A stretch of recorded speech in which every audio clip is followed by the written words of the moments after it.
믿음에는 두 종류의 믿음이 있습니다. 모래 위에 세운 모래성과 같은 믿음이 있고요. 반석 위에 세운 믿음이 있어요.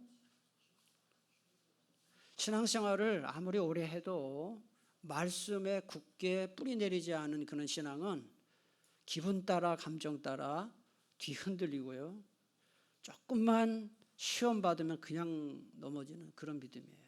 지금까지 신앙생활하면서 신앙의 기복이 아주 막 심했던 분들 혹시 계시나요? 왜 그럴까요? 그냥 단순히 난 믿음이 약해서 그래 그렇게 말할 수도 있지만은 그걸 깊이 따지고 보면은 말씀에 깊이 뿌리 내리지를 못해서 그래요.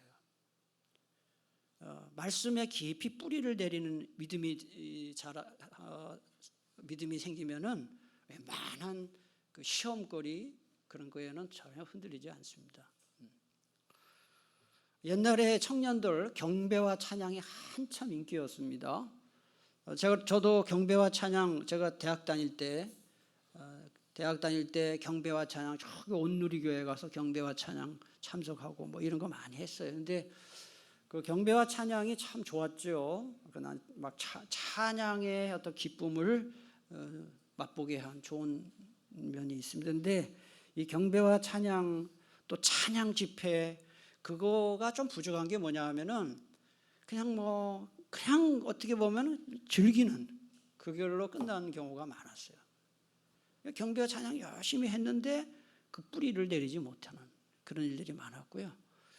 옛날에 저기 오산리 기도원이라든지 또 하늘산 기도원이라든지 이런 데서 부흥회 참 많이 했어요. 교회도 부흥회 많이 했지만 그렇지만은 그때 막 부흥회 광풍이 불었습니다. 70년대 80년대 부흥회를 많이 했어요.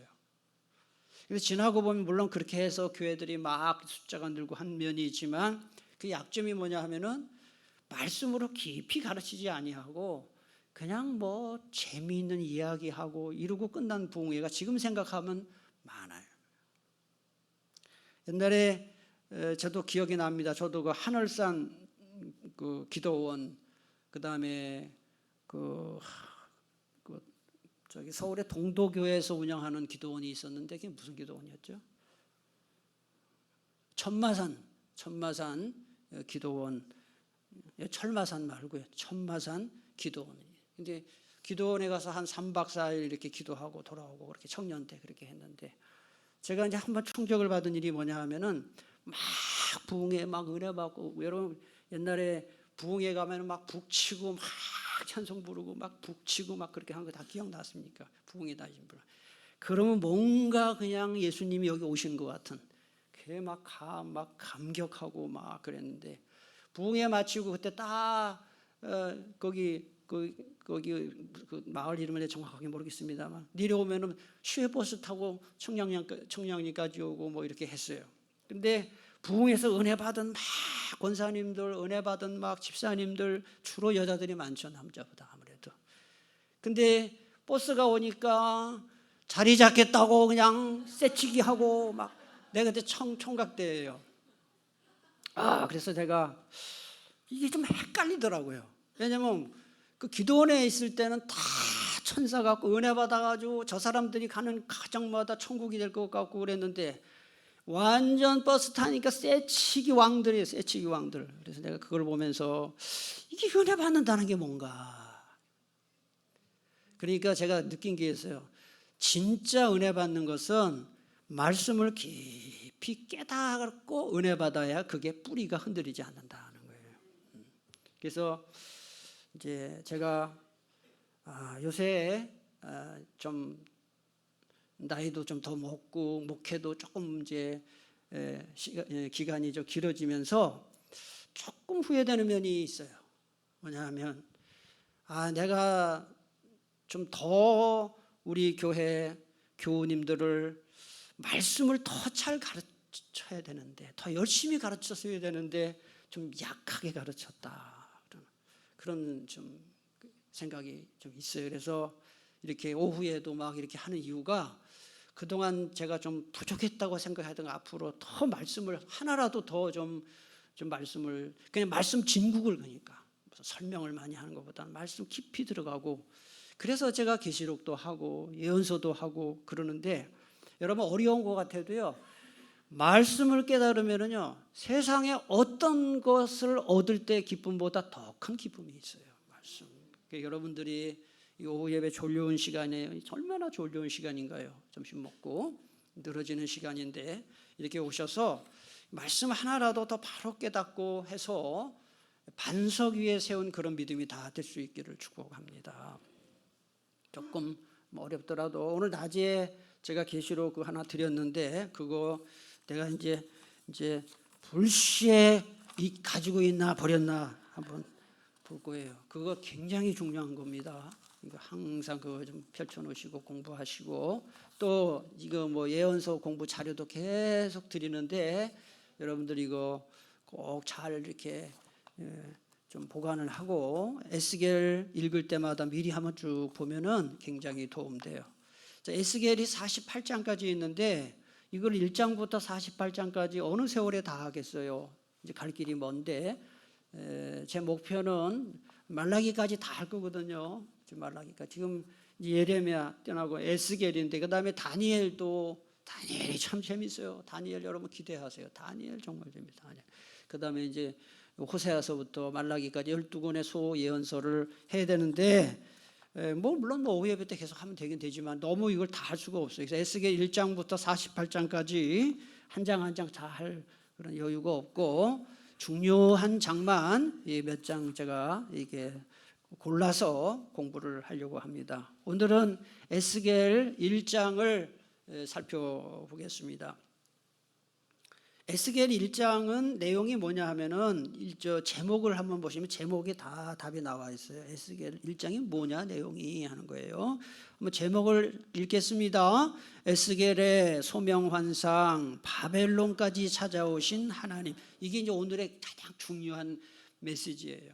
이게 에스겔 1장은 에스겔을 예언자로 부르시는 이거를 소명환상 그렇게 불러요. 소명환상. 그래서 오늘 제목이 소명. 이 소명이라는 말을 제가 여기 써놓지는 않았는데요. 한번 그냥 들어보세요. 소명이라는 말을 제가 사전을 찾아봤더니 두 가지 설명이 돼 있어요. 첫째는 임금이 신하를 부르는 명령을 소명이라고 해요. 그런 의미가 있어요. 두 번째로는 이제 우리가 기독교에서 사용하는 것은 사람이 하나님의 일을 하도록 하나님의 부르심을 받는 일을 소명이다 그렇게 말해요. 그래서 이거를 우리는 보통 소명이라고도 하지만은 사명이라고도 해요. 사명. 그래서 사명감이 있어야 된다고. 이게 무슨 말이야? 하나님이 나를 하나님의 자녀로 부르시고 또 이렇게 직분을 주셨는데 이 사명감을 갖고 해야 된다는 소리를 많이 하는데 이 소명에는 그 사명감보다는 더 큰 의미예요. 그러니까 하나님이 나를 구원으로 부르시고 직분으로 부르시고 하는 것을 전부 포함하는 거예요. 소명의 뜻이 그런 거예요. 그래서 이 에스겔 1장은 에스겔을 예언자로 하나님이 부르시는 장면, 그래서 소명환상이다 그렇게 말을 해요. 그래서 4절 보면은 이제 오늘 좀 아까 읽었는데요. 그 내용을 제가 설명을 좀 이따 할 겁니다. 여러분 에스겔은 원래 예루살렘에 살았었죠. 예루살렘에서 살았는데 바벨론으로 포로로 끌려갔어요. 포로로 끌려갔는데 2차 포로로 끌려갔다. 제가 이미 여러 번 말씀을 드렸습니다. 자, 한번 저를 보세요. 이걸 꼭 아셔야 돼요. 이스라엘에서 정확히 말하면 유다 예루살렘에서 바벨론으로 몇 번 끌려갔습니까? 몇 차에 걸쳐서 3번 끌려갔어요. 또 바벨론에서 다시 돌아올 때도 몇 번에 걸쳐서 돌아왔습니까? 3번에 걸쳐서 돌아왔어요. 이 중요한 사건을 여러분들이 아셔야 구약 성경이 이해가 돼요. 그래서 오늘 제가 말씀드리는데, 자, 첫 번째 포로로 끌려가는 것이 605년이에요. 605년에 여호야김 왕과 누가 끌려가냐 하면은 다니엘이 끌려갔어요. 다니엘이. 에스겔 다음에 다니엘이 나오잖아요. 그래서 1차 포로로 끌려간 게 605년에 느부갓네살 왕이 여호야김 왕과 다니엘을 끌어갔다고요. 그 다니엘은 왕궁에서 예언 활동을 해요. 총리가 되잖아요. 그 다음에 2차 포로가 597년이에요. 597년에 여호야긴 왕과 그 다음에 누가 끌려가는 거예요? 에스겔이 끌려가는 거예요. 그걸 아셔야 돼요. 에스겔. 3차는 586년에 이제 시드기야 왕 그리고 다 끌려가는 것이죠. 그래서 이게 3차 포로에 돌아오는 거는 이제 나중에 또 다시 말씀을 드리겠습니다. 그래서 이런 걸 알아야, 그래서 597년에 2차 포로로 끌려갔다. 여호야긴 왕과 함께 끌려갔다 하는 거예요. 그래서 에스겔이 하나님 만나려면 예루살렘에, 지금 에스겔은 끌려간 거예요. 지금 끌려가서 바벨론 어디에 있냐 하면은 3절에 나와요. 성경 보시면은 갈대아 땅 바벨론이에요. 갈대아 땅 어디에 있습니까? 그발강 근처에서 이제 포로로 끌려가서 살고 있는 거예요. 정착해서. 그러니까 에스겔이 하나님 만나려면은 예루살렘의 성전에 계신 하나님께 가거나 아니면 예루살렘 성전에 계신 하나님이 이 바벨론 그발강으로 와야 되는 것입니다. 그런데 오늘 이제 결론부터 말씀드리면 누구를 찾아간 거예요? 하나님이 에스겔을 찾아간 거예요. 이제 그 얘기를 하는 거예요. 그래서 이 4절에 보니까 폭풍이 나오고 또 큰 구름이 나와요. 여기서 북쪽에서부터라는 말이 나와요. 4절에. 이 북쪽이라는 것은 뭐 두 가지 의미가 있다고 학자들은 이야기해요. 북쪽은 하나님이 계신 곳을 북쪽이라고 표현한 것도 있고, 아니면 이 바벨론이 북쪽에 있거든요. 다 그렇게 해석을 이제 하는데 어느 것이 맞느냐는 이제 사람마다 다르기 때문에 제가 확정을 짓지 않겠고, 여기서 폭풍, 그 다음에 큰 구름, 우리가 요한계시록 제가 설교할 때 여러 번 얘기했지만 이건 하나님이 임재해요. 하나님이 임재하실 때 수반되는 외적 현상, 상징적인 표현이에요. 그래서 예언서에 나오는 표현들은 대부분이 다 상징적인 표현이라는 것을 알아야 돼요. 계시록도 그렇지만. 그래서 공의의 하나님, 죄악에 대해 신노의 심판을 행하시는 엄격하시고 철두철미하신 하나님이 큰 위엄과 권능으로 일하시는, 나타내는 그 기능이 폭풍과 구름. 제가 설교 시간에 얘기했죠. 예수님이 구름 타고 하늘로 가셨다, 구름 타고 오신다. 그게 진짜 구름이 아니에요. 진짜 구름이 아니라 영광 중에 올라가시고 영광 중에 재림하신다, 상징으로 말씀하셨다, 그렇게 생각하는 게 맞습니다. 그래서 시편 104편 3절 4절 제가 거기다 써놨는데 거기 한번 읽겠습니다. 시작. 구름으로 자기 수레를 삼으시고 바람날개로 다니시며 바람을 자기 사신으로 삼으시고 불꽃으로 여기 보면 하나님이 구름으로 수레 타고 뭐 하나님 무슨 손오공인가요? 그렇지 않죠. 이건 구름이라는 거, 바람날개라는 거, 바람, 불꽃 전부 상징이에요. 상징. 하나님의 영광, 임재를 나타내는 상징이다 하는 거예요. 그 다음에 4절에 보니까 또 불이 나오고 단쇠가 나와요. 단쇠. 이 단쇠가 도대체 뭔가 제가 한번 찾아봤어요. 그랬더니 다른 번역 성경에 보니까 놋쇠라고도 번역이 되어 있고요. 또는 금붙이라고도 번역이 되어 있고 번역이 많아요. 벌겋게 달아오르는 쇠, 이렇게 이걸 단쇠다 그래요.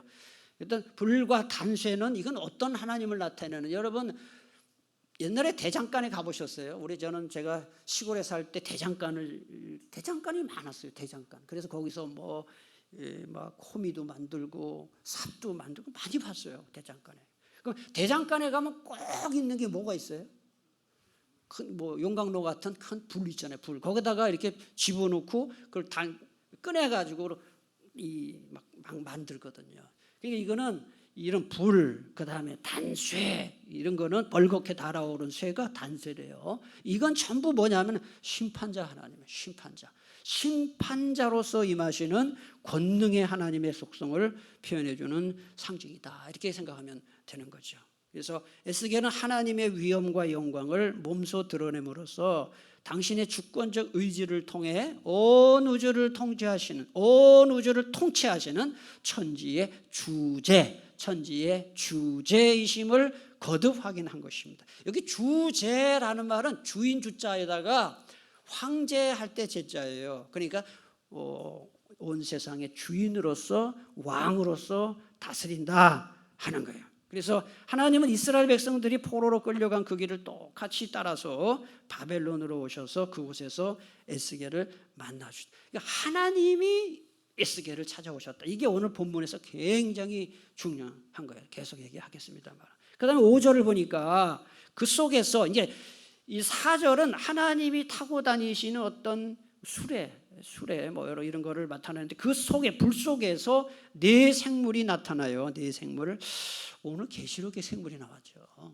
그러니까 여러분 요한계시록은요 이 에스겔을 많이 인용했다는 거 제가 몇 번 말씀을 드렸는데 이게 이제 오늘 보면 계속 그게 나오는데 여기 5절에 네 생물이 나오는데 이 네 생물은 사는 제가 계시록 할 때 말씀드렸어요. 동서남북 사방 완전함을 상징하는 거예요. 그래서 동서남북 완전함을 상징하는 숫자다 하는 것이고요. 그 다음에 네 생물의 모양이 6절과 10절에 나와요. 자, 6절과 10절에 네 생물의 모양이 나오는데 6절 보니까 그들에게 각각 네 얼굴과 네 날개가 있다 그랬습니다. 그 다음에 10절을 보니까 그 얼굴들의 모양은 네 생물의 얼굴들의 모양이 네 가지 넷의 아픈 자 여기다 잘 여러분 펜 갖고 계신 분도 10절 사람 얼굴 그 다음에 또 무슨 얼굴이죠? 사자 얼굴 그 다음에 무슨 얼굴이죠? 소의 얼굴 그 다음에 독수리의 얼굴 이게 네 생물의 이 얼굴이에요. 그럼 이게 뭘 의미하느냐? 제가 계시록 설교할 때도 이미 다 말씀을 드렸습니다만은 여기 사람은 모든 피조물들 중에 최고의 의미가 있고요. 피조물의 왕이잖아요. 그 다음에 사자는 무슨 짐승 중 최고예요? 그 무슨 짐승이라 그래요? 들짐승이잖아요. 들에 있으니까. 들짐승 중에 최고예요. 소는요 가축들 중에 최고고요. 독수리는 무슨 짐승이에요? 날짐승, 날아다니는 짐승. 날짐승 중에 최고예요. 그러니까 이 네 짐승은 사람, 사자, 소, 그 다음에 독수리는 전부 그 각 분야에서 각각의 분야에서 최고를 상징하는 고수다. 고수하는 거예요. 이게 이제 의미가 있어요. 가축 중에서 왜 소가 가장 최고일까요? 네? 소는 제가 볼 때 소는 제가 몇 번 말씀드렸지만 소는요 정말 이 가축 중에서 가장 요긴하게 쓰이는 소는요 똥도 써요. 소똥 어디다 써요? 거름에 써요. 거름만 쓰지 않아요. 소똥 말려가지고요 뭐 하는지 알아요? 불 때 써요. 옛날에 제가 시골에서 이래봬도 소똥으로 불 땐 사람이에요. 소똥으로 불 때 가지고 뭘 했는지 알아요? 엿 아시죠? 엿. 그래서 옛날에는 시골에 뭐 그렇게 하도 슈퍼마켓이 없었어요 우리 마을에. 그래가지고 명절 되면은 많은 그 뭐니까 가마솥에다가 엿을 이렇게 잔뜩 했어요. 엿에. 그 다음에 조청 만들고 하는데 그 엿을 만들려 그러면은 불을 많이 떼요. 그런데 불을 뗄 때 물론 나무도 뗐지만은 아버지가 소똥 말려가지고 그걸 떼는데 그렇게 냄새시 고약하지 않아요. 소똥이 잘 타요. 그래서 소는 똥도 쓰고 막 내장도 다 먹잖아요. 소 내장 뭐 먹습니까? 곱창 먹고 뭐 순대는 아닌가? 그 다음에 소머리 국밥 먹고 그 다음에 소 관절은 뭐예요? 네? 도가니탕 같은 거 아니에요? 도가니. 소꼬리는 꼬리탕. 혓바닥도 먹는 거 아시죠? 네, 소 혓바닥도 먹고. 그 다음에 농사하지요. 우마차 하지요. 소는 그래서 이 소는 가축의 왕이에요. 그래서 대부분 보면 소띠들이 훌륭해요. 소띠들이. 제가 소띠입니다. 그래서 이 소는 가축의 왕, 독수리는 날짐승의 왕, 그 다음에 이 사자는 들짐승의 왕, 사람은 피조물의 왕이에요. 이게 이게 또 사복음서로 가게 되면은 또 마가복음은 마태는 전부 다 달라요. 이게 다 그거예요. 연결이 되어 있어요. 그러니까 이게 굉장히 중요한 개념인데 이들이 하나님의 보좌를 네 생물이 삥 둘러서 지키는 강력한 호위무사예요. 호위무사. 이거 북한에서 많이, 북조선에서 많이 쓰는 말이에요. 이 호위무사. 하나님을 둘러서 보호하는 역할을 하는데, 이 네 생물이 그대로 계시록에 나와요. 오늘 본문을 잘 적어두시고요. 계시록 4장 6절 7절에 보면은 바로 요 계시록 1장 10절을 그대로 가져온 게 에스겔 1장 그 가져온 게 계시록 4장 6절 7절이에요. 한번 보세요. 어떻게 연결되나? 자, 계시록 4장 6절 중간부터 보니까 네 생물이 있는데 앞뒤에 눈들이 가득하더라. 7절 같이 읽습니다. 그 첫째 생물은 사자 같고, 그 둘째 생물은 송아지 같고, 그 셋째 생물은 얼굴이 사람 같고, 그 넷째 생물은 날아가는 독수리. 여기 조금만 다르지. 뭐가 다르죠? 송아지죠. 소를 송아지라고 했어요. 그런 표현이 조금 다르지. 이게 에스겔에서 온 개념이에요. 그러니까 사도 요한은 이 에스겔서를 많이 읽었죠. 그러니까 이 에스겔은 그래서 신약 다니엘서하고도 깊은 연관이 있기 때문에 그래서 공부를 잘 해야 되는 것입니다. 자, 다시 돌아오면 하나님이 임재하실 때 먼저 출현하는 네 생물은 하나님의 영광을 수종하고 보좌하는 영적 존재다. 영적 존재인 동시에 하나님의 종으로 사용받은 거예요. 네 생물은 하나님의 종으로서 하나님이 온 우주와 그 가운데 존재하는 모든 피조물들을 창조하시고 주관하시고 다스리시는 만왕의 왕이요 만주의 주이심을 강조한다 하는 거예요. 이 네 생물이 영적 존재로서 하나님을 수종 보좌하는 모습은 장차 이스라엘과 인류에 임할 종말에 대해 언급한 두 성경에 나온 것과 비슷하다는 거예요. 뭐 어디에요? 다니엘서, 요한계시록에서 묘사되는 여러 영적 현상 그 내용이 비슷하다. 그래서 에스겔, 다니엘서는 이단들이 가장 많이 사용하는 성경이기도 해요. 그러니까 우리가 에스겔을 모르고 다니엘을 모르고 요한계시록을 모르면 이단들에게 꼼짝 못하는 거예요. 그래서 이 공부를 하는 거예요. 중요한 공부를 하는 거예요. 하나님은 전능하신 분이고 모든 우주 만물을 감찰하시는 분이심을 자각해 우리 어떤 상황 속에서도 낙심하거나 포기하지 말고 하나님을 의지하며 살아야 된다. 하나님 나를 다 보고 계신다 하는 거예요. 여러분 어디 몸이 아프거나 굉장히 뭐랄까 고통, 막 우환에 빠져 있을 때 그 자체도 힘들지만은 아무도 나에게 연락해 주지 않아. 아무도 나를 찾아보지 않고 아무도 내 고통에 관심이 없을 때 그게 더 서러운 거예요. 내가 아무리 힘들고 어려워도 누군가 끊임없이 나에게 연락을 해주고 찾아와주고 괜찮냐고 물어보고 그러면 이길 수가 있어요. 근데 아무도 돌보지 않고 뭐 어려움 당하니 죽는지 뭐 잠 못 자는지 아무 관심이 없다. 그럴 때 사람이 서럽고 그 고통이 더 큰 거예요. 근데 우리 하나님께서는 오늘 여기 나온 대로 말이죠. 하나님은 우주 만물을 감찰하신다 그랬어요. 이게 뭘 말하는 거예요? 나의 모든 고통과 우환을 하나님이 다 보고 계신다. 다 보고 계신다. 그래서 우리가 어려움 당할 때 꼭 해야 할 일이 있습니다. 하나님 앞에 기도하셔야 돼요. 하나님, 제가 이렇게 어렵습니다. 도와주시기 바랍니다. 그래서 하나님은 여러분의 어려운 모습을 다 보고 계시는 감찰하시는 하나님이심을 믿으시기를 바랍니다.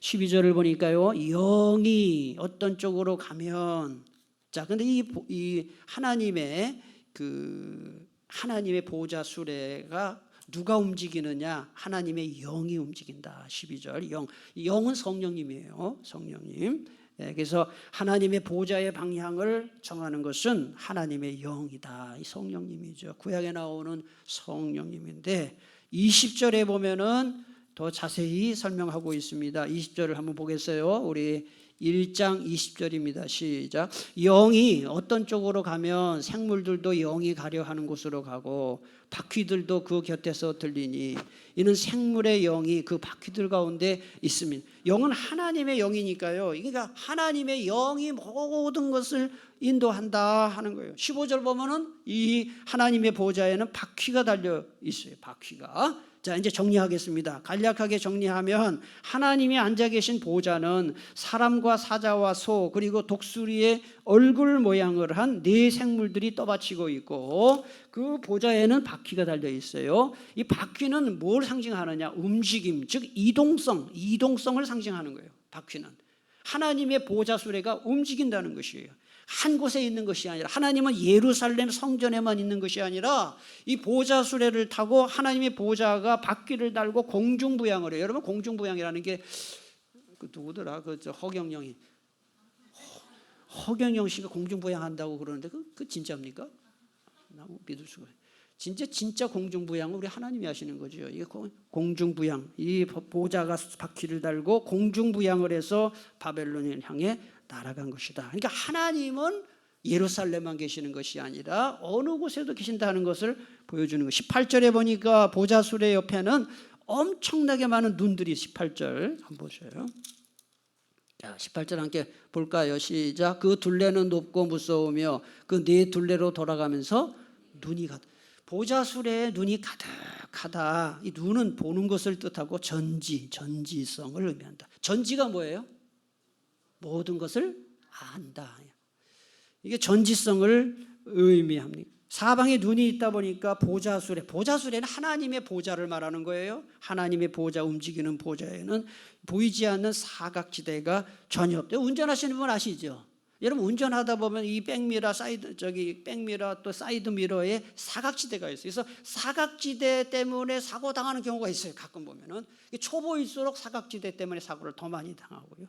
초보가 아닌 분들은 다 이렇게 짐작해서 운전하는데 그래서 뭐 보조 사이드 미러를 달기도 하잖아요.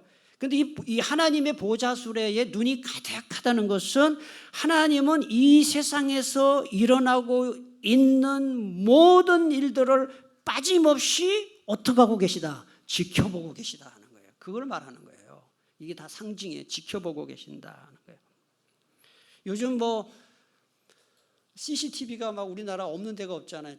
심지어는 화장실까지 이제 CCTV 뭐 달고 막 하잖아요. 이게 참 요새 정말 여러분들 어디 가서 아무도 안 본다고 뭐 엉터리로 행동하면 큰일 납니다.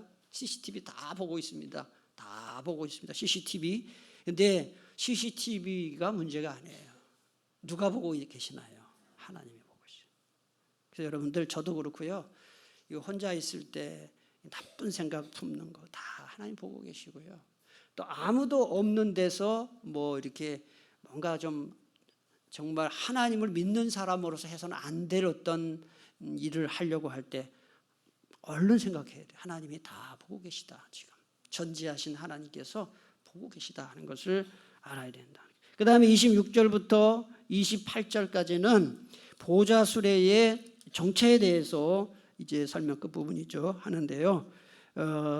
28절만 보면은 그 사방 광채의 모양은 비 오는 날 구름에 있는 무지개 같으니 이는 그 다음에 여기다 여러분이 28절 거기 줄을 쳐놓으세요. 여호와의 영광의 형상의 모양이다. 거기다가 여호와의 영광의 형상의 모양이다라는 거기다 잘 표시를 해놓으세요. 에스겔은 제사장 출신이에요. 원래는 예언자가 아니라 3절에 보니까 1장 3절에 보면 거기 보면은 부시의 아들 제사장 에스겔. 그러니까 제사장 출신이에요. 제사장 집안의 출신이에요. 그래서 이 제사장은 한마디로 말하면 종교 전문가예요. 종교 전문가, 성전 전문가죠. 그래서 그는 하나님을 보았다라고 하는 대신에 하나님의 영광을 보았다. 28절에 보니까 여호와의 영광의 형상의 모양이라 이렇게 표현을 한 거예요. 왜냐하면 하나님 직접 보면 안 돼요. 출애굽기 33장 20절에 보니까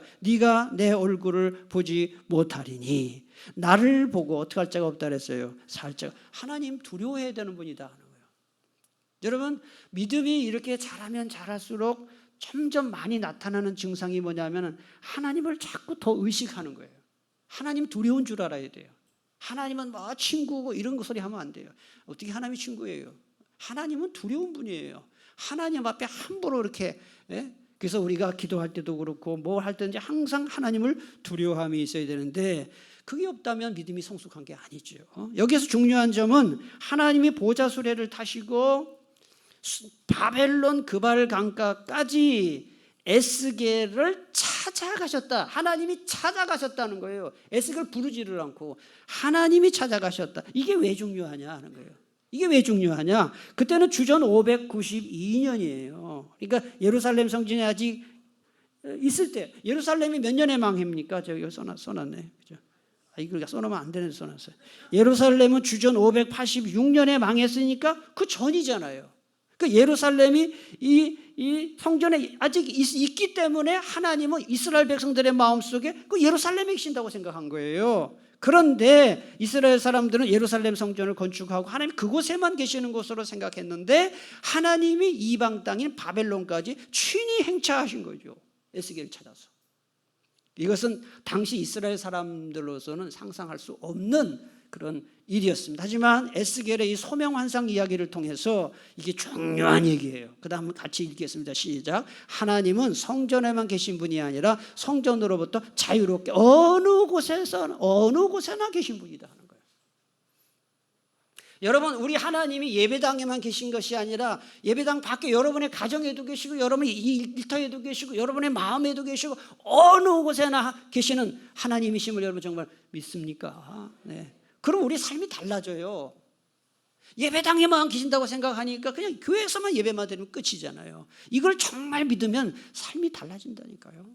고대 사회에서 각 나라마다 그 나라를 다스리는 신들이 따로 배정되어 있다고 믿어서 이 수호신이죠. 수호신. 그래서 다른 나라에 가면 그 나라의 신을 섬겨야 한다고 생각을 했어요. 그게 보통 그 당시의 문화예요. 신이 자신에게 부여된 나라를 이탈해 다른 나라에 가게 되면 그 하나님은 이스라엘에만 계신다고 생각한 거예요. 다른 나라 바벨론에 가게 되면 바벨론 마루둑 신을 영역을 침범하는 곳으로 생각을 했어요. 바벨론 마루둑 신을 경겼거든. 그런데 하나님은 이스라엘을 벗어나서 바벨론에 오신 것입니다. 하나님은 성전과 지역과 나라를 초월해서 어느 곳에나 계신다. 이게 굉장히 중요한 얘기예요. 어느 곳에나 계신다. 하나님의 백성들이 포로로 끌려간 부정한 땅도 방문할 수 있는 분임을 교훈하는 것입니다. 포로로 끌려온 부정한 땅 바벨론에서 하나님을 더 이상 만날 수 없다고 생각한 이스라엘 백성들에게 하나님의 방문 엄청난 위로가 되었을 것이다. 에스겔은 그 바벨론 그발 강가에서 하나님의 뭘 받은 거예요? 제가 하나 재미난 거 얘기할게요. 가끔 보면 신방 감사 헌금하고 헌금을 내시는데 이 신방이라고 안 하고 신방. 이게 이 신방이라는 이 말이 이게 한자어인데 어려운 이 신방이라는 말을 지금 안 써요, 세상에서. 그러다 보니까 감사 헌금은 신방 감사 헌금 그렇게 내시더라고요. 그래서 제가 한번 언제 가르쳐야 되겠다 했는데 딱 여기 나왔어요. 여기 신방이라는 한자어 여기 제가 써놨죠, 거기다가 신방. 신방 한자 써놨죠, 그죠? 이게 방문한다는 뜻이에요. 신방 두 개 다 방문한다는 뜻이에요. 목사가 가정을 방문한다. 그게 신방이거든요. 근데 하나님이 신방을 하십니다. 앞으로 감사헌금할 때 신방이라고 쓰지 마세요. 신방이 아니에요. 신방. 무슨 누가 장가 갔나 왜 신방입니다.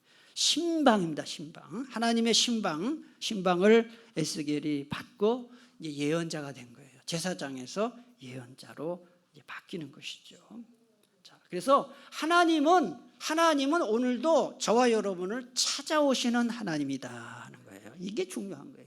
이게 오늘 입장에서 굉장히 우리에게 주시는 메시지예요. 에스겔의 소명 환상이 보여주는 것은 하나님은 당신의 백성이 포로로 끌려간 그 길을 똑같이 따라오셔서 바벨론에 잠시나마 이동성소죠. 이동성소가 뭐냐면 하나님이 예루살렘에만 계신 게 아니라 이동을 하시는 거예요. 이동성소를 두고 그들과 함께 계신다 하는 거예요. 에스겔 11장 16절에 그 말씀이 나와요. 주 여호와의 말씀에 내가 비록 그들을 멀리 이방인 가운데로 쫓아내어 포로지요 여러 나라에 흩었으나 같이 읽겠습니다. 그들이 도달한 나라들에서 내가 잠깐 그들에게 성소가 되리라. 이게 참 은혜로운 말씀이에요. 포로로 죄를 지어서 포로로 다 쫓겨가게 했는데 하나님 그걸 찾아가셔요. 또 쫓아내놓고는. 왜냐하면 너무 불쌍하니까요. 하나님은 한순간도 당신의 백성들을 포기하지 않아요. 방치하지도 않고. 하나님은 에스겔을 바벨론에서 예언자로 임명하신 것은 왜 했느냐? 바벨론에 있는 당신의 백성들에게 당신의 뭘 알려주려? 하나님의 뜻이 뭐냐 하는 거예요. 당신의 뜻을 계속 알려주시기 위해서다 하는 거예요. 자, 제가 몇 번 강조했는데, 자, 1차 포로 때 다니엘이 끌려갔어요. 다니엘이 어디로 끌려가느냐? 왕궁으로 끌려갔어요. 여러분, 다니엘 그 뭐 얘기 나중에 다시 하겠지만 왕궁에 끌려가지고 뭐 왕이 주는 음식 먹지 않고 뭐 금식을 하고 뭐 사자고래도 이런 얘기 다 나오는데, 다니엘은 어디에서 예언한 사람이냐면 왕궁 예언자예요. 반면에 에스겔은 민중 예언자예요. 민중들과 함께 같이 포로 생활을 하면서 예언한 사람이에요. 하나님은 다니엘을 통해서는 왕에게 예언을 하고 관리들에게 예언을 하고, 그 다음에 이 에스겔을 통해서는 민중들에게 예언을 하신 거예요. 다 하나님 배려하신 거예요. 그렇게. 그래서 그렇게 된 거다 하는 거 말씀드리고요. 그 다음에 오늘 결론 부분인데요. 하나님이 에스겔에게 하늘 보좌 환상을 보여주신 목적 두 가지가 있다는 거예요. 첫째, 하나님은 하늘에서, 하늘 보좌에서 온 세상을 통치하고 계신다. 오늘 계시록 낮 예배 설교하고 거의 같은 얘기죠. 통치하고 계신다. 에스겔 전체를 보면은 하나님이 에스겔에게 보여주시고 예언하신 대로 다 이루어져요. 그래서 이것을 통해서 에스겔서에 무려 72번 반복되는 구절이 있어요. 그게 뭔가 한번 읽겠습니다. 시작. 그래서 너희가 내가 여호와인 줄 알게 될 것이다. 하나님이 예언한 대로 다 이루어진다는 것은 하나님이 역사와 세상사를 통치하신다. 하나님이 다 통치하고 계신다는 것을 알게 하는, 하나님이 내 개인의 어떤 모든 운명도 하나님께서 주관하시고, 여러분들 아무리, 죄송합니다, 제가 이런 얘기하는 거 잘 들으세요. 하나님이 원치 않는 방법으로 뭐 열심히 사업하고 또 직장에서 뭐 출세하려고 뭐 직장에서 뭐 돈 좀 더 벌려고 열심히 하나님 별로 옳지 않는 방법으로 하는 거 다 헛수고예요. 나중에 보세요. 그게 효과 있나? 없어요. 사람이 제가 이거는 인정해요. 인간관계가 좋아야 성공한단 말, 그거 틀린 말 아닌데요. 인간관계만으로는 되지 않아요. 사람은요, 얼마나 이기적인지 알아요? 자기한테 도움이 되는 사람한테 도움 주지, 도움되지 않는 사람 절대 도와주지 않아요. 이 세상에서 변함없는 존재, 인간 중에는 없어요. 변함없이 우리를 사랑하시고 돌봐주시는 분은 주님밖에 없어요. 그러니까 뭐 사람한테 잘 보여서 출세하고 사람한테 잘 보여서 덕 보고 다 쓸데없는 짓입니다. 주님이 원하는 방법대로 살아야 주님이 좋은 사람을 붙여주시는 거예요. 하나님은 사람을 붙여줘요. 근데 하나님이 붙여주지 않는데 자기가 어떤 사람 끈잡으려고 막 하잖아요. 나중에 배신당해요. 내가 어떤 사람을 내 사람으로 만들려고 막 하잖아요. 구워 삶잖아요. 배신 때립니다. 그러니까 절대로 인간적인 방법으로 뭘 해보려고 하지 마시고요. 하나님을 붙드셔요. 하나님을. 그럼 하나님이 어떻게 도와주시느냐? 돕는 사람을 붙여주신다는 거예요. 이게 하나님의 방법이에요. 그게 하나님이 통치하신다는 거예요. 그래서 하나님이 역사와 세상사를 통치하시는 것을 아는 사람은요, 순종해요. 말씀대로 살아요. 두 번째, 하나님이 하늘 보좌를 이 세상에도 두셨다는 거예요. 이거는 아까도 얘기했지만은 이 성전에만 계시지 않는다는 것이다. 땅에 있는 하늘 보좌는 모세가 지은 성막과 솔로몬이 지은 성전이죠. 땅에 있는 하나님 보좌는. 그래서 지성소에 계셨잖아요. 하나님은 성막과 성전에 임재하셔서 세상을 통치하셨다. 그러나 이스라엘이 범죄 바벨론 포로로 끌려갔을 때 하나님 그 백성 가운데 친히 성소가 되시기 위해 예루살렘 성전을 떠나시기도 하셨다. 하나님이 성전 떠난다는 개념은 유대인들에게는 생각도 못하는 일인데 하나님 떠나셨어요. 그러면서 하나님은 하늘 보좌가 다시 예루살렘으로 되돌아올 것이고 영원히 그들과 함께 하실 것을 약속하셨습니다. 이스라엘의 회복뿐만 아니라 하늘 보좌가 사람들과 함께 있어서 여호와 삼마, 이게 지난번에 에스겔 48장 끝절에 나와요. 여호와 삼마, 즉 이 땅을 여호와와 함께 살게 되는 완전한 하나님 나라가 되게 하실 것이라고 약속하셨다. 그러니까 하나님은 성전에만 예배당하는 것이 아니라 하나님은 어느 곳에나 계신다. 여호와 삼마예요. 그게 에스겔 48장 35절에 보면 나와요. 여러분의 나라도, 여러분의 가정도 하나님이 함께 하시면 그게 하나님 나라. 여러분의 마음이 하나님이 함께 하시면 그것이 천국이에요. 천국. 심령 천국, 가정 천국 될 수 있기를 축복합니다. 이게 하나님 나라예요. 그 당시 이스라엘 백성들이 에스겔의 환상 내용을 들었을 때 얼마나 영광스러웠겠어요.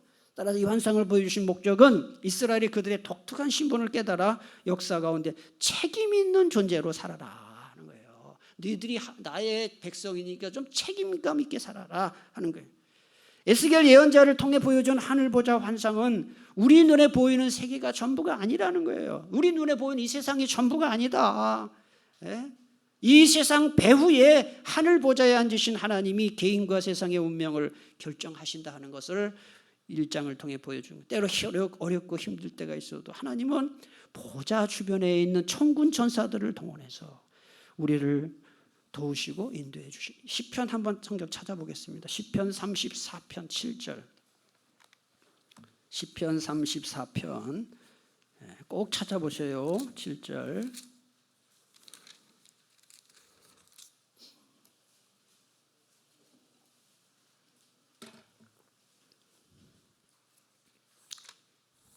시편 34편 7절입니다. 읽기 시작.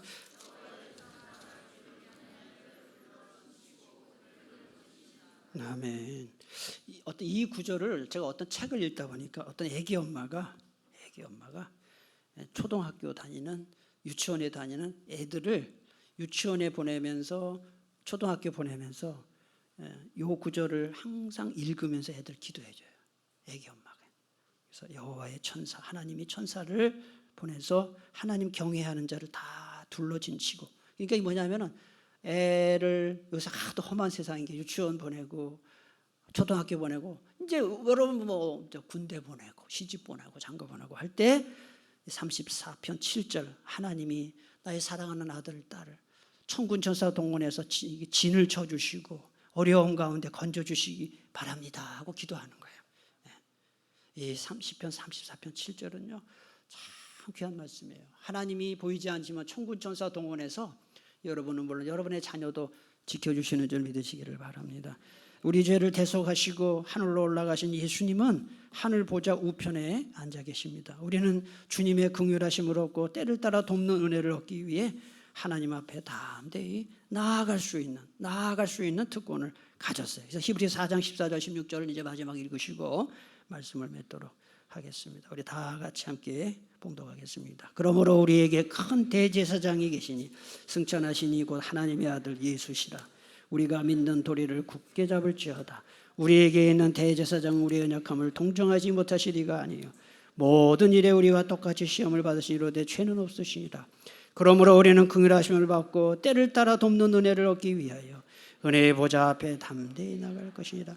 아멘. 여기 때를 따라 돕는 은혜, 제가 이 말씀 이거를 굉장히 좋아하는 새 성경 구조예요. 때를 따라 돕는 은혜. 다른 성경에 보면은 필요한 때 도움을 받기 위해 또는 제때 주시는 도움을 받기 위해 은혜 보좌 앞에 나간다는 건 기도한다는 거거든요.